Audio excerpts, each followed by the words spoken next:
Nashik breaking. Bhajap पदाधिकाऱ्यावर गंभीर गुन्हा दाखल झाल्यानं खळबळ.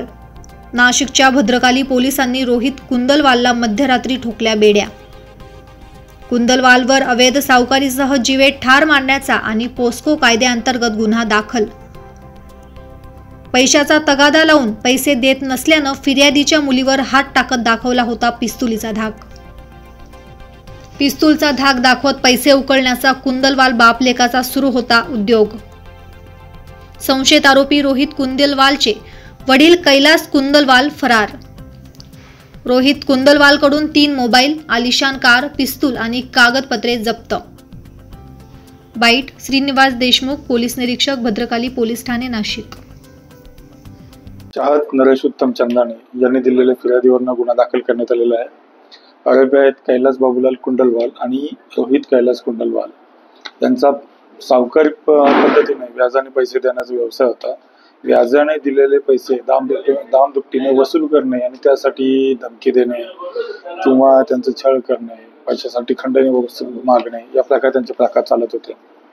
फिर्यादी यांनी यातील आरोपितांकडनं नियर अबाउट जवळपास 15 लाख उसने घेतले होते. व्याजाने घेतलेल्या पैशाचं त्यांनी व्याज असं नियर अबाउट 38 लाखापर्यंत त्यांनी परतफेड पण केली होती. पण यातील आरोपितांनी फिर्यादी यांच्याकडे जवळपास 50 लाखाची मागणी केली. 50 लाख पूर्ण न दिल्याने आरोपितांनी फिर्यादी यांना अश्लील शिवीगाळ तसेच मारहाण केली. तसेच फिर्यादी यांच्या मुली लहान बालिकेस तिचा सुद्धा यांनी विनयभंग केलेला आहे. म्हणून आपण हा गुन्हा दाखल केला. याच्यामध्ये एक आरोपी आपण अटक केलेला आहे, रोहित कैलास कुंडलवाल. तपासादरम्यान या गुन्ह्यामध्ये वापरलेलं पिस्टल, गुन्ह्यामध्ये वापरलेली गाडी हे आपण हस्तगत केलेलं आहे. एका आरोपीला अटक होणं बाकी आहे आणि गुन्ह्याचा तपास सध्या प्राथमिक स्टेजवर चालू आहे. काय कलम लावलेले त्याच्यामध्ये आम्ही विनयभंगाची कलम लावलेली आहेत. अपहरण, खंडणी, एखाद्याला अटकाव करणे आणि त्याचप्रमाणे शिवीगाळ, धमकी करणे.